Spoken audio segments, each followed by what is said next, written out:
ವಿಧಾನಸಭೆ ಕಲಾಪದಲ್ಲಿ ಮನ್ರೇಗಾ ಜಾಹೀರಾತು ಕದನವೇ ನಡೆದುಬಿಟ್ಟಿದೆ. ರಾಜ್ಯ ಸರ್ಕಾರದ ವಿರುದ್ಧ ಬಿಜೆಪಿ ನಾಯಕರು ಸಿಡಿಮಿಡಿಗೊಂಡಿದ್ದಾರೆ.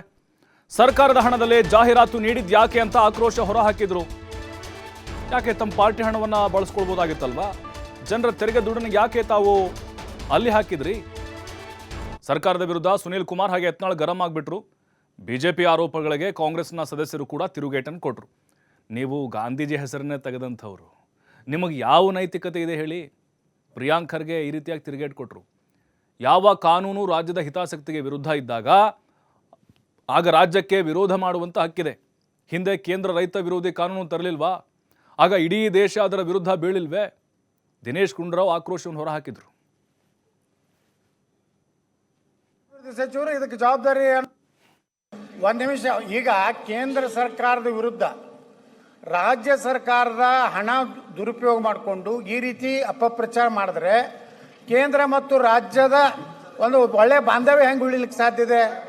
ಇವ್ರದ್ದು ಏನಾರ ಟೀಕೆ ಮಾಡೋದಿದ್ರೆ ತಮ್ಮ ಪಕ್ಷದಿಂದ ಕೊಡಲಿ ಬಿಟ್ಟು, ಇವತ್ತೇನು ಸರ್ಕಾರದಿಂದ ಇವತ್ತೇನು ಅಡ್ವರ್ಟೈಸ್ಮೆಂಟ್ ಕೊಟ್ಟಿದ್ರೆ ಗ್ರಾಮೀಣಾಭಿವೃದ್ಧಿಯಿಂದ ಆ ಹಣ ಪಾರ್ಟಿಯವರು ಕೊಟ್ಟು ಅದನ್ನು ವಾಪಸ್ ಕೇಂದ್ರ ಏನು ರಾಜ್ಯ ಸರ್ಕಾರ ಪಕ್ಕಕ್ಕೆ ತುಂಬ್ಕೋಬೇಕು.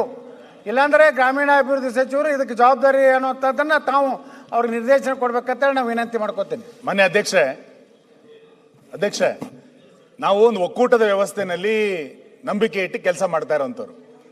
ಒಂದ್ ನಿಮಿಷ ಸರ್, ನೀವು ಮುಗಿಸಿ. ಇವಾಗ ಒಕ್ಕೂಟದ ವ್ಯವಸ್ಥೆ ನಂಬಿಕೆ ಇದೆ. ನಮ್ಗೆ ಕೊಡ್ಬೇಕಾಗ ಹಣ ಕೊಡೋದಿಲ್ಲ, ನಮ್ಗೆ ಸುಪ್ರೀಂ ಕೋರ್ಟಿನ ಹಣ ತರಬೇಕಾಗ್ತದೆ. ಅವಾಗ ಒಕ್ಕೂಟದ ವ್ಯವಸ್ಥೆ ಜ್ಞಾಪಕ ಆಗೋದಿಲ್ಲ, ಕರ್ನಾಟಕಕ್ಕೆ ಅನ್ಯಾಯ ಆಗ್ತದೆ. ಅವಾಗ ಏನ್ ಮಾತಾಡೋದಿಲ್ಲ. ಈಗ ಸಡನ್ ಆಗಿ ಒಕ್ಕೂಟದ ವ್ಯವಸ್ಥೆ ಬಗ್ಗೆ ಬಹಳ ದೊಡ್ಡ ಭಾಷಣ ಸುನೀಲ್ ಅವ್ರು ಮಾಡ್ತಾವ್ರೆ. ಸರಿ, ಬಹಳ ಸಂತೋಷ ಸರ್.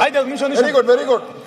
ಪುನ್ನಣ್ಣವರು ಬಹಳ ಕೋಆಪರೇಟಿವ್ ಫೆಡರಲಿಸಂ ಅಂತ ತುಂಬಾ ಮಾತಾಡಿದ್ರಲ್ಲ, ಈ ಅಡ್ವರ್ಟೈಸ್ಮೆಂಟ್ ಅದು ಉದಾಹರಣೆನಾ? ಒಂದ್ ನಿಮಿಷ